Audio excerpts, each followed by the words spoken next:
Sherry. Welcome to Stories. Barbara Janet Baynton was born in 1857 in Scone, Australia. Her parents were Irish bounty immigrants. This meant that a colonist in Australia paid their way over and employed them once they arrived. The employer would then be reimbursed by the government for all or part of the cost of the passage. However, in order to be welcomed into polite society and gain employment as a governess, Baynton claimed that her father was Captain Robert Kilpatrick. Her father's real name was John Lawrence. She also made herself younger by 5 years. She was married 3 times but retained the name of her second husband, Dr. Thomas Baynton. It was while living with him that she began to write short stories. She died in Melbourne in 1929 at the age of 72 after breaking her leg and contracting pneumonia. She was survived by 2 sons and a daughter. Squeaker's Mate is about Squeaker, a lazy, conniving, good-for-nothing husband, and his mate, a strong woman who is capable, conscientious, and does all the work. She suffers a severe work-related injury and becomes incapacitated, unable to work. Squeaker, true to his nature, takes the easy way out, neglecting and abusing her in the process. However, the woman has another mate who has seen and heard everything, who has been with her from the very start. He thinks that given half the chance, he might just settle the score. And now, without further ado, here is Squeaker's Mate by the brilliant Barbara Baynton. The woman carried the bag with the axe and maul and wedges. The man had the billy and clean tucker bags. The cross-cut saw linked them. She was taller than the man, and the equability of her body, contrasting with his indolent slouch, accentuated the difference. Squeaker's Mate, the men called her, and these agreed that she was the best long-haired mate that ever stepped in petticoats. The selectors' wives pretended to challenge her right to womanly garments, but if she knew what they said, it neither turned nor troubled Squeaker's Mate. 9 prospective posts and maybe 16 rails. She calculated this yellow gum would yield. "Come on," she encouraged the man. "Let's tackle it." From the bag she took the axe and ring-barked a preparatory circle, while he looked for a shady spot for the billy and tucker bags. "Come on." She was waiting with the greased saw. He came. The saw rasped through a few inches. Then he stopped and looked at the sun. "It's nigh tucker time," he said, and when she dissented, he exclaimed with sudden energy, "There's another bee. Wait, you go on with the axe and I'll track 'em." As they came, they had already followed one and located the nest. She couldn't see the bee he spoke of, though her gray eyes were as keen as a black's. However, she knew the man, and her tolerance was of the mysteries. She drew out the saw, spat on her hands, and with the axe began weakening the inclining side of the tree. Long and steadily and in secret, the worm had been busy in the heart. Suddenly, the axe blade sank softly. The tree's wounded edges closed on it like a vice. There was a settling quiver on its top branches, which the woman heard and understood. The man, encouraged by the sounds of the axe, had returned with an armful of sticks for the billy. He shouted gleefully, "It's fallen! Look out!" But she waited to free the axe. With a shivering groan, the tree fell, and as she sprang aside, a thick, worm-eaten branch snapped at a joint, and silently she went down under it. "I told you to look out," he reminded her, as with a crowbar and grunting earnestly, he forced it up. "Now get out quick." She tried moving her arms and the upper part of her body. "Do this, do that," he directed, but she made no movement after the first. He was impatient. because for once he actually had to use his strength. His share of a heavy lift usually consisted of a make-believe grunt delivered at a critical moment. Yet he hardly cared to let it again fall on her, though he told her he would if she didn't shift. Near him lay a piece broken short. With his foot he drew it nearer, then gradually worked it into a position till it acted as a stay to the lever. He laid her on her back when he drew her out, and waited expecting some acknowledgement of his exertions, but she was silent, and as she did not notice that the axe she had tried to save lay with the fallen trunk across it, he told her. She cared almost tenderly for all their possessions, and treated them as friends. But the half-buried broken axe did not affect her. He wondered a little, for only last week she had patiently chipped out the old broken head and put in a new handle. "Feel bad?" he inquired at length. "Pipe," she replied with slack lips. Both pipes lay in the fork of a near tree. He took his, shook out the ashes, filled it, picked up a coal, and puffed till it was alight. Then he filled hers. Taking a small fire stick, he handed her the pipe. The hand she raised shook and closed in an uncertain hold, but she managed by a great effort to get it to her mouth. He lost patience with the swaying hand that tried to take the light. "Quick! That damn dog's at the tucker!" He thrust it into her hand that dropped helplessly across her chest. The lighted stick, falling between her bare arm and the dress, slowly roasted the flesh and smoldered the clothes. He rescued their dinner, pelted his dog out of sight. Hers was lying near her head, put on the billy, then came back to her. The pipe had fallen from her lips. There was blood on the stem. "Did you jam your tongue?" he asked. She always ignored trifles, he knew. Therefore, he passed her silence. He told her that her dress was on fire. She took no heed. He put it out and looked at the burnt arm, then with intentness at her. Her eyes were turned unblinkingly to the heavens. Her lips were grimly apart, and a strange grayness was upon her face, and the sweat beads were mixing. "Like a drink of tea? Asleep?" He broke a green branch from the fallen tree and swished from his face the multitudes of flies that had descended with it. In a heavy way he wondered why did she sweat when she wasn't working. Why didn't she keep the flies out of her mouth and eyes? She'd have bungy eyes if she didn't.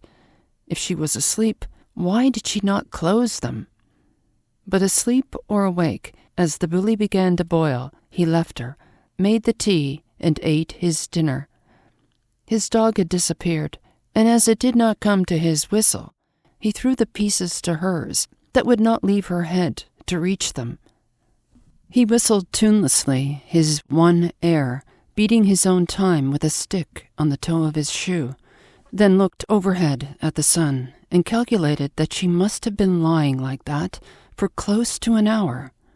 He noticed that the axe handle was broken in 2 places, and speculated a little as to whether she would again pick out the back-broken handle or burn it out in his method, which was less trouble, if it did spoil the temper of the blade.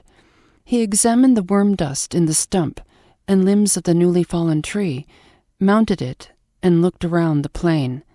The sheep were straggling in a manner that meant walking work to round them up, and he supposed he would have to yard them tonight if she didn't wake up.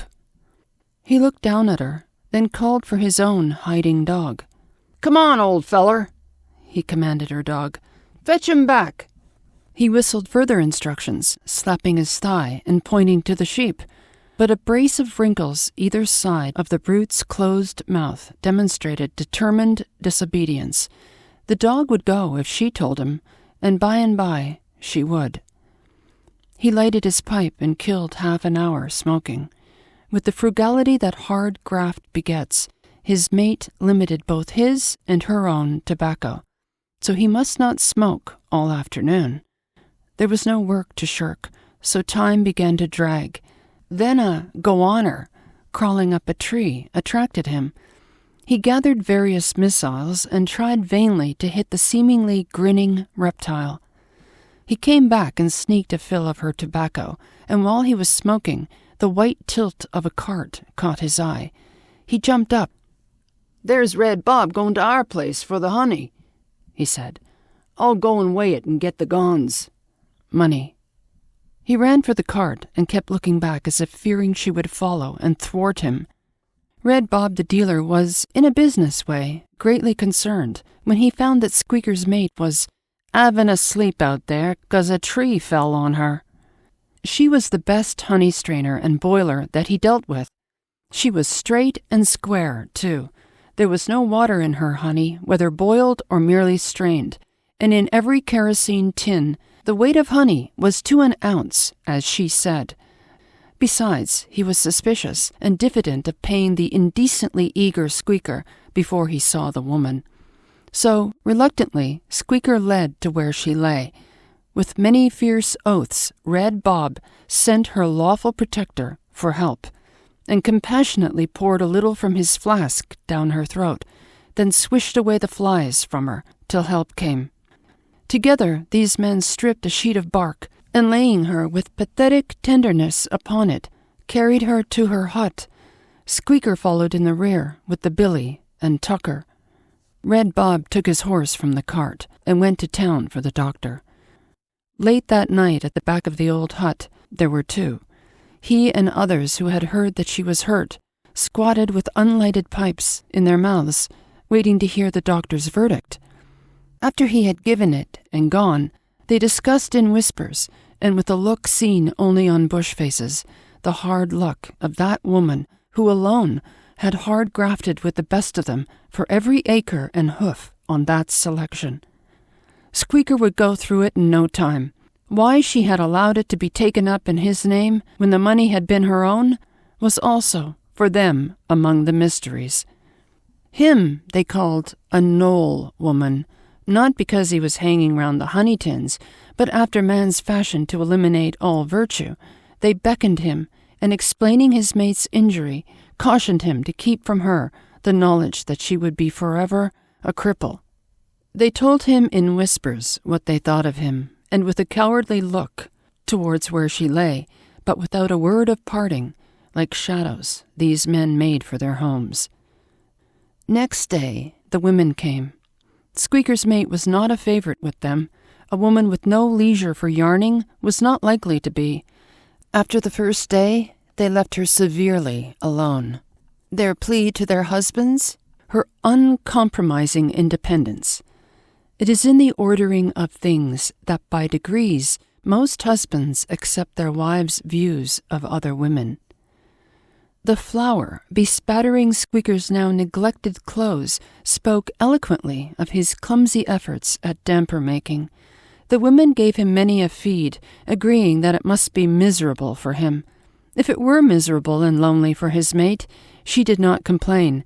For her, the long, long days would give place to longer nights. Those nights with the pregnant bush silence suddenly cleft by a bush voice. However, she was not fanciful, and being a bush scholar knew 'twas a dingo, when a long whine came from the scrub on the skirts of which lay the axe under the worm-eaten tree. That quivering wail from the billabong lying murkily mystic towards the east was only the cry of the fearing curlew. Always her dog, wakeful and watchful as she, patiently waiting for her to be up and about again. That would be soon, she told her complaining mate. "Yer won't. Your back's broke," said Squeaker, laconically. "That's what's wrong with you. Injury to the spine. Doctor says that means back's broke, and you won't never walk no more. No good not to tell you, 'cause I can't be doing everything." A wild look grew on her face, and she tried to sit up. "There," said he. "See? You can't. You're just the same as a snake when his back's broke. Only you don't bite yourself like a snake does when he can't crawl. You did bite your tongue when you fell." She gasped, and he could hear her heart beating when she let her head fall back a few moments, though she wiped her wet forehead with the back of her hand, and still said, "That was the doctor's mistake." But day after day she tested her strength, and whatever the result, was silent, though white witnesses, halo-wise, gradually circled her brow and temples. "It isn't as if you're gonna get better tomorrow.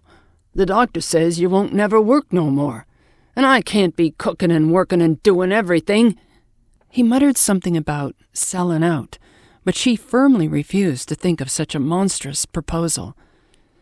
He went into town one Saturday afternoon soon after, and didn't return till Monday. Her supplies, a billy of tea and scraps of salt beef and damper, her dog got the beef, gave out the first day, though that was nothing to her compared with the bleat of the penned sheep, for it was summer and droughty, and her dog could not unpen them. Of them and her dog only she spoke when he returned. He damned him and damned her, and told her to "double up your old broke back and bite yourself." He threw things about, made a long-range feint of kicking her threatening dog, then sat outside in the shade of the old hut, nursing his head till he slept. She, for many reasons, had when necessary made these trips into town, walking both ways, leading a pack-horse for supplies. She never failed to indulge him in a half-pint. A pipe was her luxury. The sheep waited till next day. So did she. For a few days he worked a little in her sight. Not much, he never did.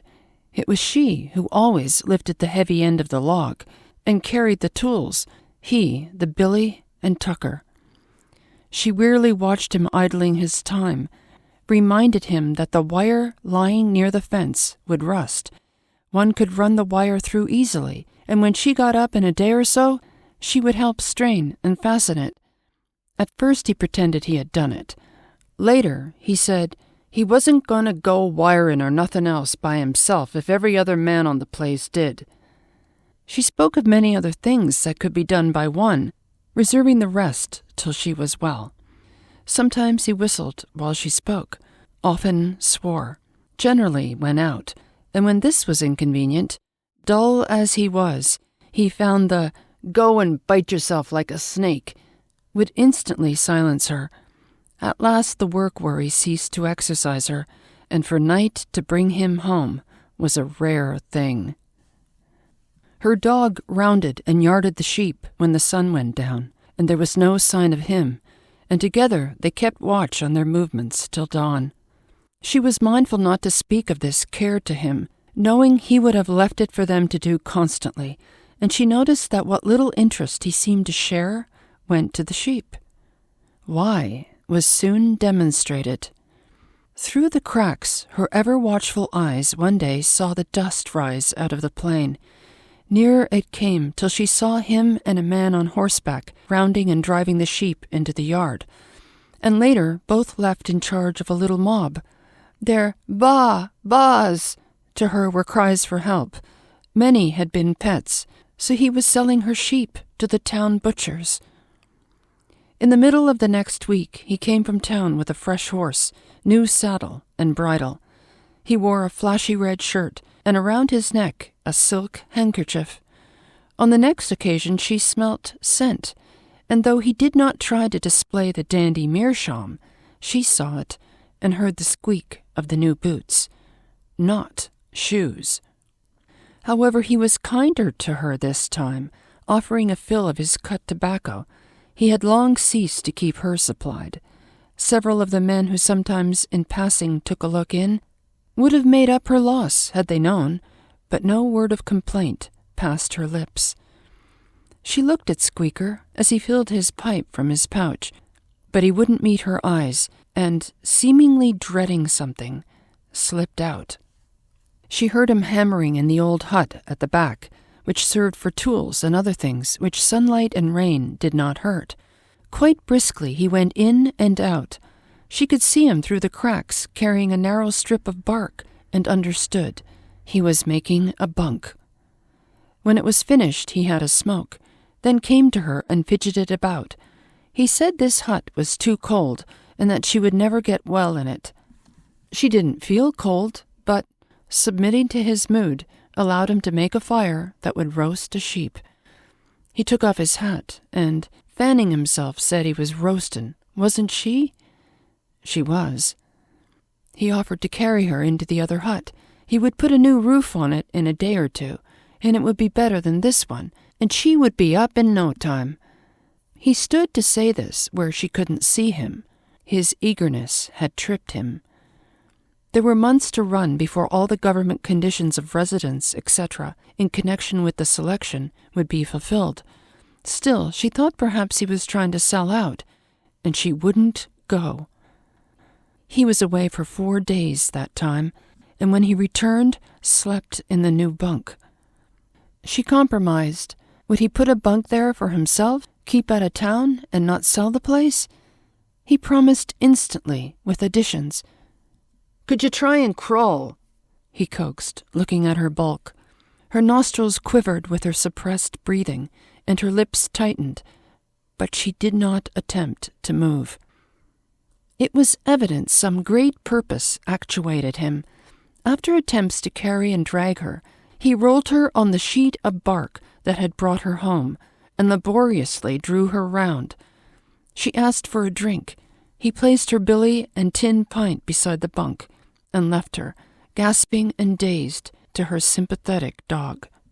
She saw him run up and yard his horse, and though she called him, he wouldn't answer or come. When he rode swiftly towards the town, her dog leaped on the bunk and joined a refrain to her lamentation, but the cat took to the bush. He came back at dusk the next day in a spring cart. Not alone, he had another mate. She saw her, though he came a roundabout way, trying to keep in front of the new hut. There were noises of moving many things from the cart to the hut. Finally, he came to a crack near where she lay, and whispered the promise of many good things to her if she kept quiet, and that he would set her hut on fire if she didn't. She was quiet. He need not have feared. She was stunned. The released horse came stumbling round to the old hut, and thrust its head in the door in a domesticated fashion. Her dog promptly resented this straggler mistaking their hut for a stable, and the dog's angry dissent, together with the shod clatter of the rapidly disappearing intruder, seemed to have a disturbing effect on the pair in the new hut. The settling sounds suddenly ceased, and the cripple heard the stranger close the door. Despite Squeaker's assurances that the woman in the old hut could not move from her bunk to save her life, and that her dog would not leave her, food, more and better, was placed near her, but, dumb and motionless, she lay with her face turned to the wall, and her dog growled menacingly at the stranger. The new woman was uneasy, and told Squeaker what people might say and do if she died. He, scared at the do, went into the bush and waited. She went to the door, not the crack, the face was turned that way, and said she had come to cook and take care of her. The disabled woman, turning her head slowly, looked steadily at her. She was not much to look at. Her red hair hung in an uncurled bang over her forehead. The lower part of her face had robbed the upper, and her figure evinced imminent motherhood, though it is doubtful if the barren woman, noting this, knew by calculation the paternity was not Squeaker's. She was not learned in these matters, though she understood all about a ewe and a lamb. One circumstance was apparent. Ah, bitterest of all bitterness to women. She was younger. The thick hair that fell from the brow of the woman on the bunk was white now. Bread and butter the woman brought. The cripple looked at it, at her dog, at the woman. Bread and butter for a dog. But the stranger did not understand till she saw it offered to the dog. The bread and butter was not for the dog. She brought meat. All next day the man kept hidden. The cripple saw his dog and knew he was around, But there was an end of this pretense when at dusk he came back with a show of haste, and a finger of his right hand bound and ostentatiously prominent. His entrance caused great excitement to his new mate.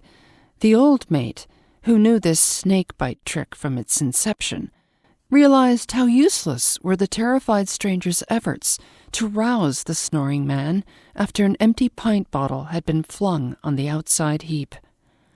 However, what the sick woman thought was not definite, for she kept silent always.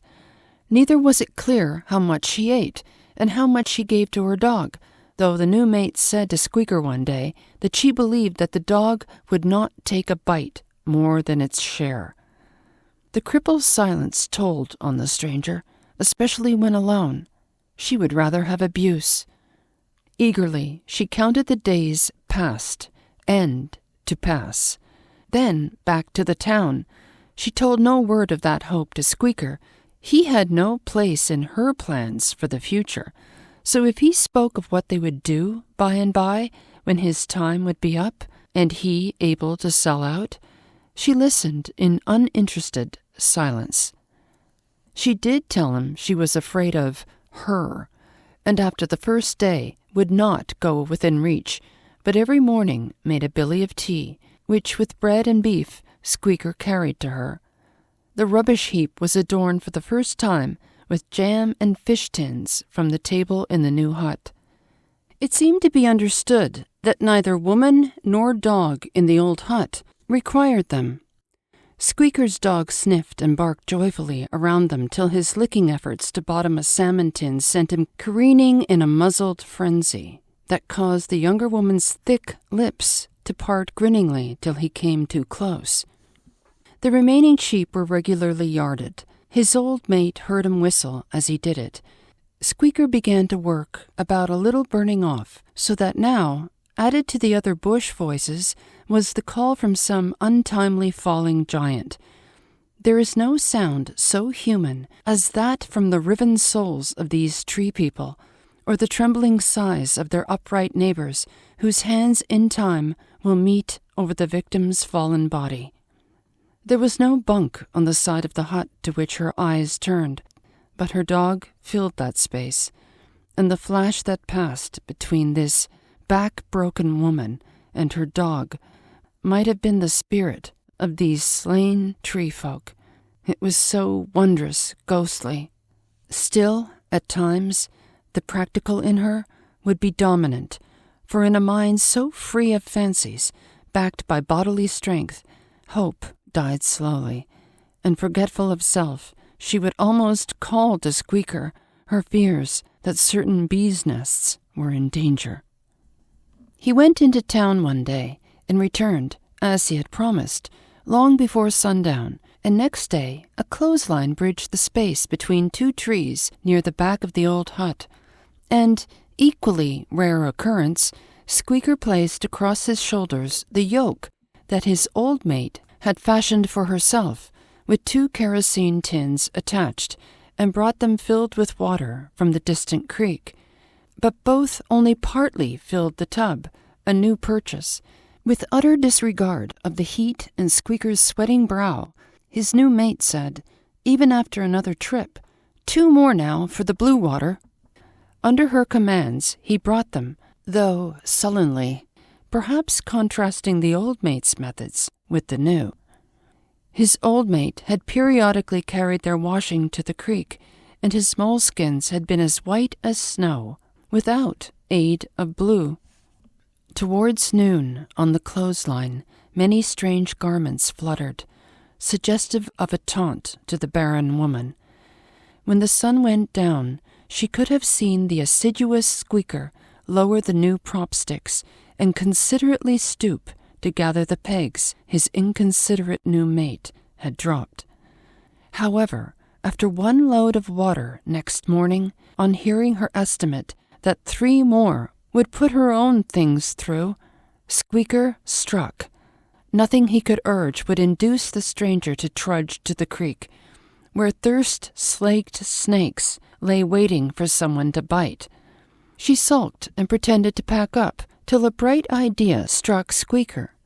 He fastened a cask on a sledge and, harnessing the new horse, hitched him to it, and, under the approving eyes of his new mate, led off to the creek, though, when she went inside, he got on the spiritless brute. He had various mishaps, any one of which would have served as an excuse to his old mate, but even babes soon know on whom to impose. With an energy new to him, he persevered and filled the cask, but the old horse repudiated such a burden. Even under Squeaker's unmerciful welts, almost half was sorrowfully bailed out, and under a rain of whacks, the horse shifted it a few paces, but the cask tilted and the thirsty earth got its contents. All Squeaker's adjectives over his wasted labor were as unavailing as the cure for spilt milk. It took skill and patience to rig the cask again. He partly filled it, and just as success seemed probable, the rusty wire fastening the cask to the sledge snapped with the strain, and, springing free, coiled affectionately round the terrified horse's hocks. Despite the sledge, the cask had been soon disposed of. That old town horse's pace then was his record. Anticipating a plentiful supply and lacking in bush caution, the new mate used the half-bucket of water to boil the salt mutton. Towards noon she laid this joint and bread on the rough table, then watched anxiously in the wrong direction for Squeaker. She had drained the new teapot earlier, but she placed the spout to her thirsty mouth again. She continued looking for him for hours. Had he sneaked off to town, thinking she had not used that water, or not caring whether or not? She didn't trust him. Another had left her. Besides, she judged Squeaker by his treatment of the woman who was lying in there with wide-open eyes. Anyhow, no use to cry with only that silent woman to hear her. Had she drunk all hers? She tried to see at long range through the cracks, but the hanging bedclothes hid the billy. She went to the door and, avoiding the bunk, looked at the billy. It was half full. Instinctively, she knew that the eyes of the woman were upon her. She turned away and hoped and waited for thirsty minutes that seemed hours. Desperation drove her back to the door. Dare she? No, she couldn't. Getting a long forked prop stick, she tried to reach it from the door, but the dog sprang at the stick. She dropped it and ran. A scraggy growth fringed the edge of the plain. There was the creek.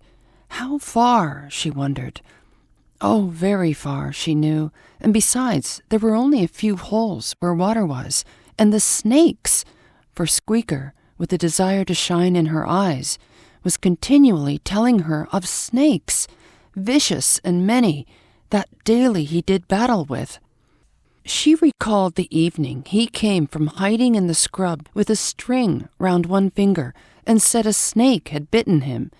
He had drunk the pint of brandy she had brought for her sickness and then slept till morning. True, although next day he had to dig for the string around the blue swollen finger. He was not worse than the many she had seen at the Shearer's Rest, suffering a recovery. There was no brandy to cure her if she were bitten. She cried a little in self-pity, then withdrew her eyes that were getting red from the outlying creek, and went again to the door. She of the bunk lay with closed eyes. Was she asleep? The stranger's heart leapt, yet she was hardly in earnest as she tiptoed towards the billy.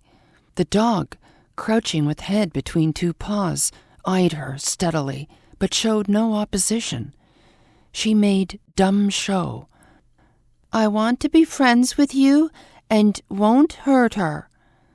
Abruptly, she looked at her, then at the dog. He was motionless and emotionless. Besides, if that dog, certainly watching her, wanted to bite her, her mouth opened. It could get her any time. She rated this dog's intelligence almost human, from many of his actions in omission and commission in connection with this woman. She regretted the pole. No dog would stand that. 2 more steps, Now just one more. Then, by bending and stretching her arm, she would reach it. Could she now? She tried to encourage herself by remembering how close on the first day she had been to the woman, and how delicious a few mouthfuls would be. She measured the space between where she had first stood and the billy. Could she get anything to draw it to her? No, the dog would not stand for that. And besides, the handle would rattle, and she might hear and open her eyes. The thought of those sunken eyes suddenly opening made her heart bound. Oh, she must breathe deep, loud breaths. Her throat clicked noisily. Looking back fearfully, she went swiftly out. She didn't look for Squeaker this time. She had given him up. While she waited for her breath to steady, to her relief and surprise, the dog came out. She made a rush to the new hut, but he passed seemingly oblivious of her, and, bounding across the plain, began rounding the sheep. Then he must know Squeaker had gone to town. Her heart beat violently. Was it because she on the bunk slept and did not want him? She waited till her heart quieted, and again crept to the door. The head of the woman on the bunk had fallen towards the wall as in deep sleep. It was turned from the billy to which she must creep so softly. Slower, from caution and deadly earnestness, she entered. She was not so advanced as before, and felt fairly secure, for the woman's eyes were still turned to the wall, and so tightly closed she could not possibly see where she was. She would bend right down and try and reach it from where she was. She bent. It was so swift and sudden that she had not time to scream when those bony fingers had gripped the hand that she prematurely reached to the billy. She was frozen with horror for a moment. Then her screams were piercing. Panting with victory, the prostrate one held her with a hold that the other did not attempt to free herself from. Down, down she drew her. Her lips had drawn back from her teeth, and her breath almost scorched the face that she held, so close for the staring eyes to gloat over. Her exultation was so great that she could only gloat and gasp, and hold with a tension that had stopped the victim's circulation. As a wounded, robbed tigress might hold and look, she held and looked. Neither heard the swift steps of the man, and if the tigress saw him enter, she was not daunted. "Take me from her!" shrieked the terrified one.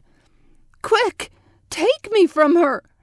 She repeated it again, nothing else. "Take me from her!" He hastily fastened the door and said something that the shrieks drowned, then picked up the pole. It fell with a thud across the arms which the lightning sinews had turned into steel. Once, twice, 3 times. Then the one that got the fullest force bent. That side of the victim was free. The pole had snapped. Another blow with a broken end freed the other side. Still shrieking, "Take me from her!" she beat on the closed door till Squeaker opened it. Then he had to face and reckon with his old mate's maddened dog that the closed door had baffled. The dog suffered the shrieking woman to pass, but though Squeaker, in bitten agony, broke the stick across the dog, he was forced to give the savage brute best. "Call him off, Mary! He's eaten me!" he implored. "Call him off!" But with stony face the woman lay motionless. "It's all her doing!" he pleaded, springing on the bunk beside his old mate. But when, to rouse her sympathy, he would have laid his hand on her, the dog's teeth fastened in it and pulled him back. I hope you enjoyed Squeaker's Mate by Barbara Baynton. May you always find a good book to read, and may all your stories end well. Thanks for listening.